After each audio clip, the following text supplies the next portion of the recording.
नमो बुद्धाय, जय भीम. मी तेजल खिल्लारे.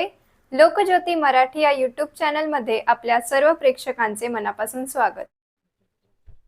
बौद्धांनो, आंबेडकरी विचारांची ऊस वांझ होत चालली आहे का, असा प्रश्न पॅन्थर मिलिंद भवार यांनी येथील आंबेडकरी जनतेला विचारला आहे.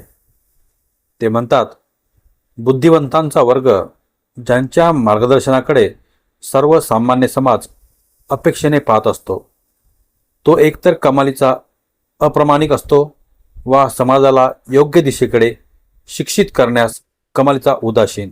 निसंशय आपण सध्या या घोर शोकांतिकेचे साक्षीदार आहोत. या शोकांतिकेला सामोरं जात असताना आपल्या हातात फक्त एवढंच राहतं की शोक करत म्हणावं, हे असे आहेत तुमचे नेते ओ हिंदूंनो. आंबेडकरी विचारांचं सार असलेल्या बाबासाहेबांच्या अनहिलेशन ऑफ कास्ट, जातींचा विध्वंस 1936 या आंतरराष्ट्रीय स्तरावर दलितांचा मुक्तीनामा म्हणून गौरवण्यात येणाऱ्या पुस्तकावर त्यावेळी गांधी व इतर हिंदुत्ववाद्यांनी तीव्र आक्षेप घेतला.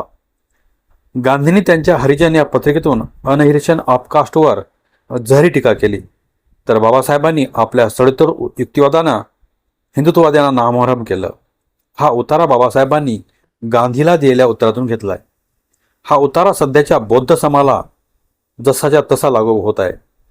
फक्त यातून शेवटचे 2 शब्द ओ हिंदूंनो हे काढून त्या जागी ओ बौद्धांनो असे टाकावे लागेल, असा प्रकट सवाल मिलिंद भवार यांनी विचारला आहे. सध्याच्या जात जनगणनामय वातावरणात आरक्षणाचा उपयोग घेऊन मंत्री, संत्री, इंजिनियर, डॉक्टर्स, IAS, IPS, जज, वकील, कॉर्पोरेट जगतात उच्च पदावर इत्यादी पोहोचलेले सुख वस्तू, शहरी जीवन जगत नावावर फ्लॅट्स, गाड्या, घोड्या, जमीन जुमला इत्यादी असलेल्या, तर सवर्णांच्या अत्याचाराची कसलीही धास्ती नसलेल्या बौद्धांनी स्वतःहून जनगणनेत स्वाभिमानाने अगदी एटी धर्म बौद्ध तर जात नाही निरंक अशी नोंद करणं आवश्यक असताना सुद्धा हे अकलेचे कांदे मात्र जनगणनेत धर्म बौद्ध व जात महार लिहिण्यात असूसलेत. हजारो वर्ष जात विहिरीत राहिलेल्या धम्माला जातीवादी बनण्यात चौताळल्या. हिंदू धर्मातील जातीभेदाची घाण बौद्ध धर्मात आत बाबासाहेबांची धम्मक्रांतीच मातीमोल करण्यास सरसावलेत.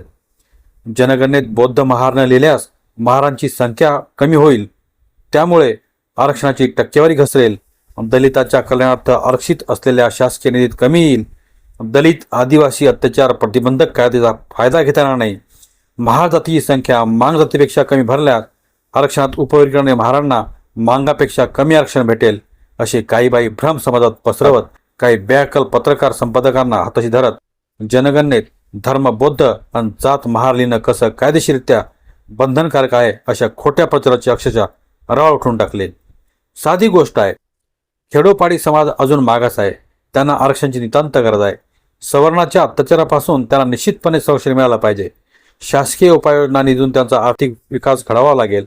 हे सर्व सूर्यप्रकाश आहेत का उघडं सत्य आहे, हे कोणीही नाकारू शकत नाही. पण हे असं का आहे, कोणामुळे आहे? या समाजाला शेकडो वर्षापासून कोणी नागवलं, कोणी या समाजाला अस्पृश्य ठरवलं, सत्ता स्थापनापासून दूर ठेवलं, निर्णय प्रक्रियेतून बाद केलं, गावकुसाबाहेर जोहार मायबाप करत भीक मागायला लावलं, कुत्र्या मांजरापेक्षाही हीन जीवन जगण्यास भाग पाडलं. हिंदू धर्मातील जातीभेदानेच हे देखील तेवढं स्पष्ट आहे ना. हिंदू धर्माने शेकडो वर्षे लादलेल्या अस्पृश्यतेच्या या गुलामीवर उतारा म्हणून इंग्रज आदमदानीत जातीय रक्षण जन्माला आलं. अस्पृश्य ठरवलेल्या जातीचा सर्वांगीण विकास घडवून त्यांना इतर समाजाच्या बरोबरीनं उभं राहता यावं म्हणून हे आरक्षण राजकारणात, शिक्षण क्षेत्रात गेलेल्या जातीचं महार हे नाव टाकताना ज्या धर्मानं हे नाव दिलंय त्या हिंदू धर्माचं नाव सोबत घेणं हेच संयुक्तिक अन सर्वस्वी तर्कसंगत असतानाही जात जनगणनेत अस्पृश्य जातीच्या सोबत बौद्ध धर्म चिकटवण्याचा उद्दामपणा करण्याची गरज काय? एवढा मोठा समाज शेकडो वर्ष अस्पृश्य म्हणून जगत होता. त्याच्या सावलीचाही हिंदू समाजाला विटाळ व्हायचा. त्याला जातीवादाच्या कोंडवड्यात बंदिस्त करून कायमचं मानसिक विकलांग केलं गेलं होतं. त्या समाजाला मानसिक गुलामीच्या जोखडातून मुक्त करण्यासाठी आरक्षण व संरक्षण दिलं जाते. ते हिंदू समाजानं त्याची ओळख ही अस्पृश्य महार केली होती. म्हणून साऊथ बोरो समितीसमोर बाबासाहेबांनी दिलेल्या साक्षीत हिंदू समाजाला 2 भागात स्पृश्य हिंदू समाज व अस्पृश्य हिंदू समाज असं विभाजन केल्याचं स्पष्ट नमूद केलं गेलं आहे. म्हणजेच आरक्षणाची व सवर्णाच्या अन्याय अत्याचारापासून संरक्षणाची खरी गरज असलेल्या दलितांची हिंदू महार अशी नोंद होणं आवश्यक आहे, जेणेकरून हे सतत समोर राहिलं की हिंदू धर्मानं या समाजाला अस्पृश्य महार ठेवलं होतं, नक्की अस्पृश्यता व जातीभेदापासून आजपर्यंत मुक्त राहिलेल्या बौद्ध धर्मानं. ज्या कारणासाठी जातीय आरक्षण व सवर्ण हिंदूपासून संरक्षण हा कायदा जन्माला आलाय, ती सर्व घाण हिंदू धर्मानं पसरवली होती, ना की बौद्ध धर्मानं.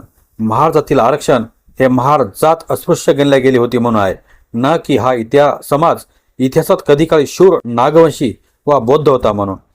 वस्तुस्थिती अशी असताना आरक्षण व संरक्षण मिळावं यासाठी धर्म बौद्ध व जात महार लिहून हिंदू धर्माला त्याच्या पापातून मुक्त करणं हे सर्वार्थानं गैर व निषेधात्मक आहे.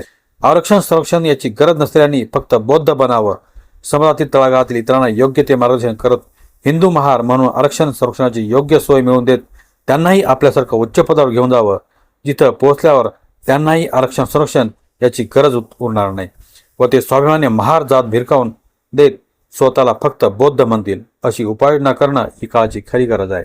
जातविरहित बौद्धमय भारत घडविण्याकडे आगेकूच मात्र खऱ्या गरजूचं सोडून द्या.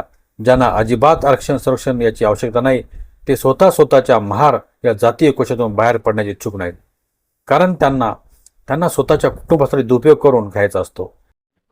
भारतातील वर्ग, त्या वर्गातील जाती, भारतातील जाती अन त्या जातीतील पोटजाती, जातीतील वर्ग, वर्ग अंत अन जाती अंत यांच्यातील परस्पर संबंध, त्या परस्पर संबंधातील द्वंद्व, दलितांचं आरक्षण संरक्षण ते मिळवण्यास कुचकामी ठरली कायदा व्यवस्था, राज्यातील दलित अत्याचाराची प्रकरणं, त्यांचा पाठपुरावा, न्याय मिळवून देण्यास कायदेशीर मदत, बाबासाहेबांचा धर्मांतर, कामगार चळवळी, व्यवसाय, भांडवल, धर्मांधता, राज्य दहशतवाद इत्यादी बाबत नुसतंच पुस्तकी ज्ञान नव्हे, प्रत्यक्ष अनुभव पदरी असलेले व अशी हजारो वर्ष गेली तरी चालतील, पण पुन्हा अस्पृश्य महार बनणार नाही.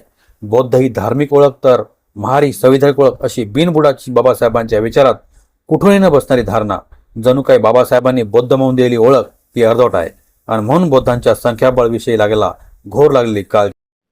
जात जनगणनेत जात महार, चांभार, मांग, ढोर इत्यादी नाही लिहिलं तर आरक्षण किंवा संरक्षण जाईल आणि धर्म बौद्ध नाही लिहिला तर बौद्धांची संख्या घटेल. म्हणून बौद्ध महार, चांभार, मांग, ढोर इत्यादी लिहिणं हेच राष्ट्रीय कर्तव्य, अशी बेवकूफीची पट्टी पडवत ही लफंगी मंडळी बौद्ध धर्मात हिंदू धर्मातील जातीभेदाची घाण घुसळण्याचा संघी डाव यशस्वी करण्यात टाचा वर करत सचवलेत, व्याकुळ झालेत. या मंडळीच्या एक लक्षात येत नाही की जाती आरक्षण व संरक्षण यासाठी बनलेले कायदे नियम आज ना उद्या या ना त्या निमित्तानं संपुष्टात येणार आहेत.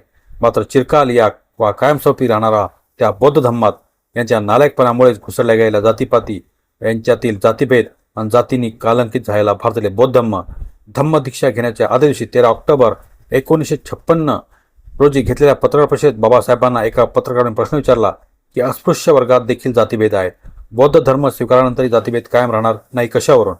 या प्रश्नाचं उत्तर देताना बाबासाहेब म्हणतात, मी शूर आणि धीट आहे, मी लोकांना कसे वागावे याचे आदेश देईन, नाहीतर मी एकटाच बौद्ध होईल, त्यात बिघडले कुठे? आज घडीला बौद्धांची संख्या कमी होते अशी कोल्हेकुई करत बौद्ध धर्मात जातीभेद घुसळण्याचा संघी डाव खेळणाऱ्या लफंग्यांनी बाबासाहेबांचा सारा शूरपणा आणि धीटाई मातीमोल करून टाकले. असल्या कारणाने नाईलाजानं प्रश्न विचारावा लागतोय की बौद्धांनो, आंबेडकरी विचाराची कूस वांझ होत चालली का? म्हणून मला हा प्रश्न आंबेडकरी जनतेला विचारायचा आहे, असा परखड सवाल मिलिंद भवार यांनी आंबेडकरी जनतेला विचारला आहे. आमचे असेच नवनवीन व्हिडिओज पाहण्यासाठी आमच्या व्हिडिओला लाईक, शेअर, कॉमेंट व सबस्क्राईब करायला विसरू नका. धन्यवाद.